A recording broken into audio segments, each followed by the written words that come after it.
For 11 seasons, Cheers was the place where everybody knew your name. Millions of viewers saw it as the perfect escape. But behind the warm smiles, iconic one-liners, and record-breaking success was a very different story. Cast members were quietly battling personal demons that threatened to derail production entirely. Behind the scenes, tension simmered for years, fueled by addiction struggles, clashing egos, and incidents producers scrambled to keep out of the press. But one cast member's behavior went further than the rest. Disruptive enough to leave everyone else stunned, frustrated, and at times furious. Who was this co-star? What exactly happened on set? And after everything, have they actually reconciled? The seeds of Cheers were planted in the late 1970s when director James Burrows and writers Glenn and Les Charles were working together on Taxi. After Taxi ended, their agent suggested they create a show of their own. The initial concept was inspired by the classic British comedy Fawlty Towers. The creators were drawn to setting a show in a hotel, but quickly realized all the interesting action was happening in the bar. The original concept was set in Barstow, California, before the creators shifted the setting to a neighborhood sports bar in Boston, Massachusetts, a city that hadn't been used much on television and had the charm to support an English-style pub. To establish authenticity, the production team chose the real-life Bull and Finch pub on Beacon Street as the exterior model for the fictional bar. The lead character of Sam Malone was originally written as a retired football player. However, when Ted Danson was cast, the creators rewrote the backstory to a former relief pitcher for the Boston Red Sox to better fit his lean physique. Danson later admitted it took him at least 2 years to truly understand the character because he was not a womanizer in real life. Over 1,000 actors auditioned for the primary roles. The chemistry between Danson and Shelley Long was immediate and electric. 2 beloved characters were discovered by accident. George was originally written as an unnamed background guy with a single line. His deadpan delivery prompted the writers to flesh him out into Norm Peterson. John Ratzenberger originally auditioned for Norm. When he realized he wouldn't get it, he asked the producers if the show had a resident bar know-it-all. He improvised a character on the spot, convincing the creators to invent Cliff Clavin. The theme song also had an unlikely origin. Songwriters Gary Portnoy and Judy Hart Angelo were writing songs for a Broadway musical when one of their songs caught the producers' attention. The rights were tied up, and their attempts to write a new theme were repeatedly rejected. Then Portnoy, recovering from a breakup, started playing a melancholy tune on the piano. They wrote lyrics about finding one place where everybody knows your name. Cheers premiered on NBC on September 30th, 1982. Out of 77 shows monitored by Nielsen that week, Cheers ranked nearly dead last at 74th place. The ratings were so bad the show seemed destined for cancellation. But NBC President Brandon Tartikoff famously refused to cancel it, citing its high quality and critical acclaim.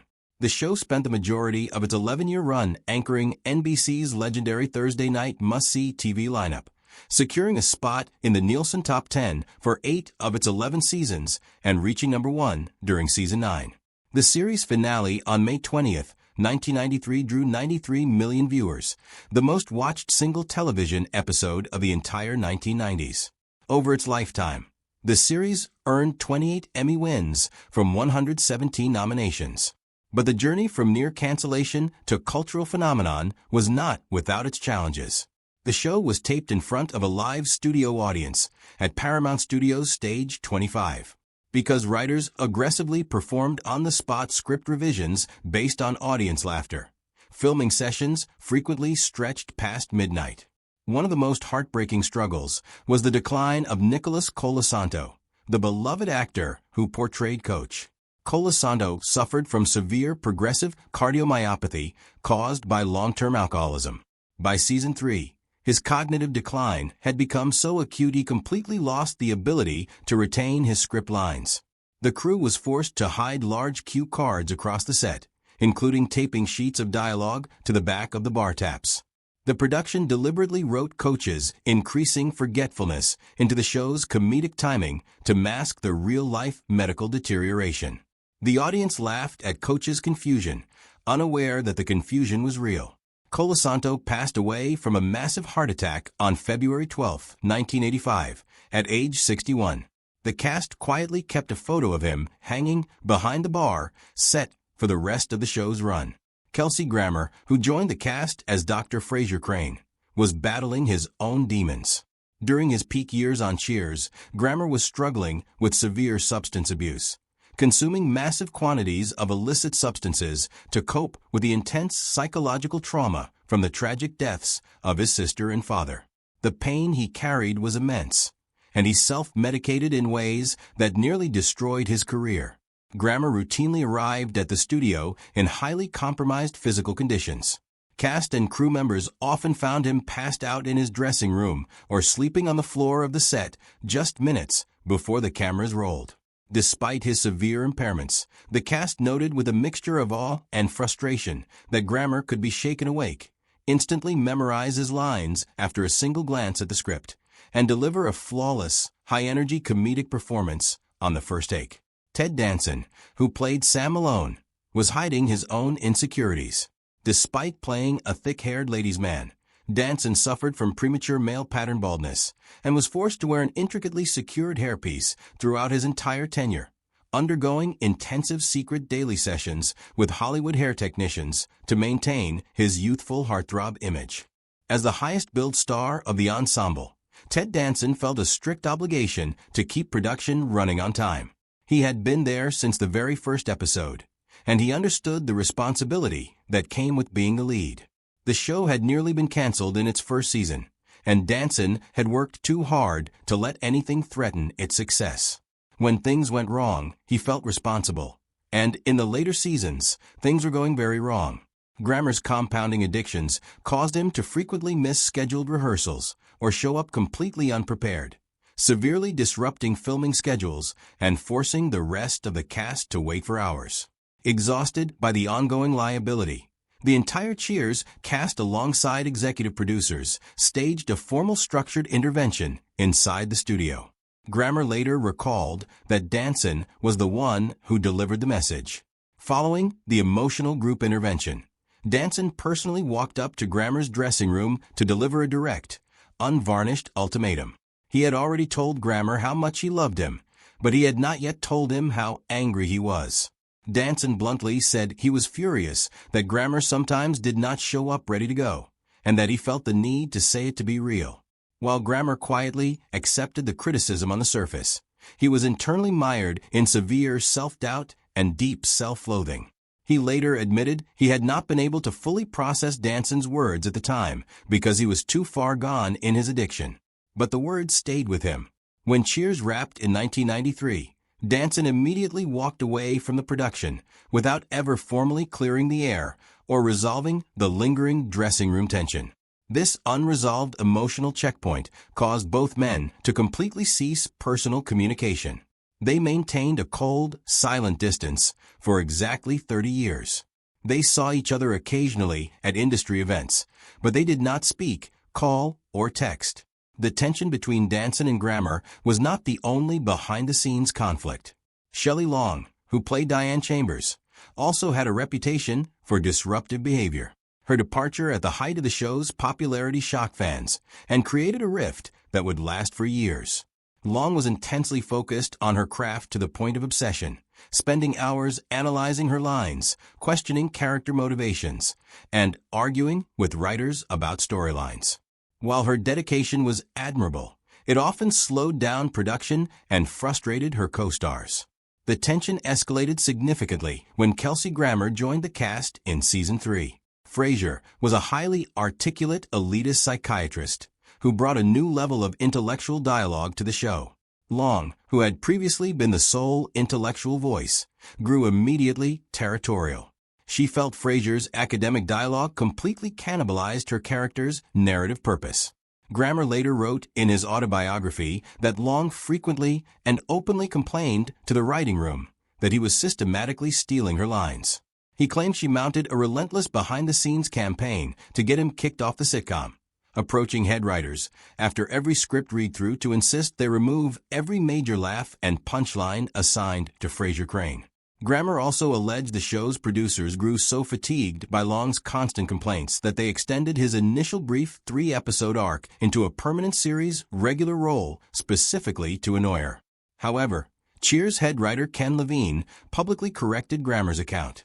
Levine stated that the decision to make Frasier Crane permanent had absolutely nothing to do with harming Shelley Long. Grammer was promoted strictly because the writers recognized his extraordinary acting talent and brilliant ensemble chemistry. The show was fighting for its ratings life and would never have kept a character they did not believe added value.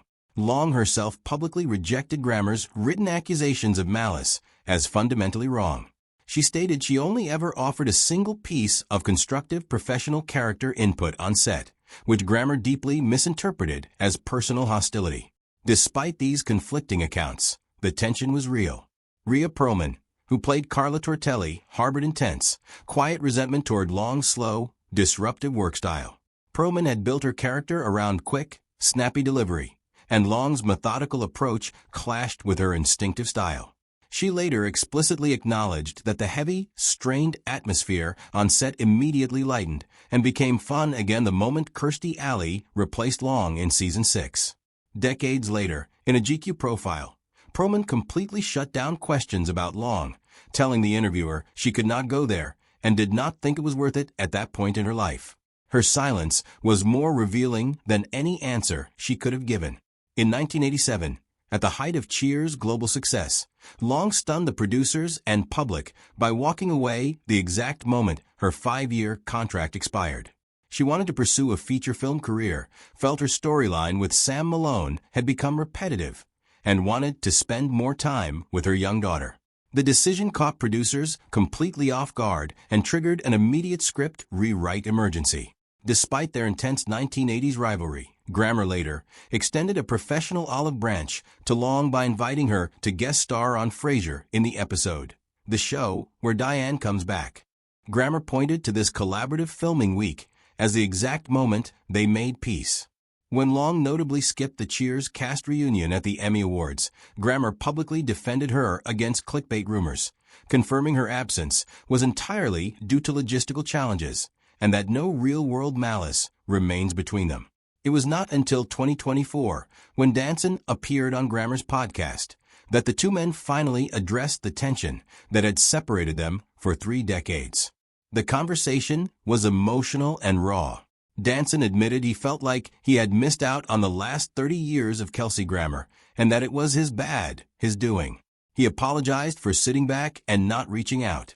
Grammer accepted the apology gracefully, telling Danson that his love for him had always been as easy as the sunrise. Their reconciliation echoed the broader cultural moment of 2024 and 2025, where high-profile celebrity reconciliations, from the Oasis Gallagher brothers announcing a reunion tour to long-time feuding musicians finding common ground, have dominated entertainment headlines. The feuds and reconciliations that define Cheers behind the cameras are a testament to the pressures of creating a television classic. The cast and crew worked long hours under intense scrutiny, and the creative differences that emerged were inevitable. But the love that the cast members had for each other ultimately outlasted the conflicts. The apologies that were exchanged decades later demonstrated that even the longest-held grudges could be resolved. The show that was once a battlefield became a place of healing, and the friendships that were forged in the heat of production endured for a lifetime. If you enjoyed this video, don't forget to click on the next video on your screen.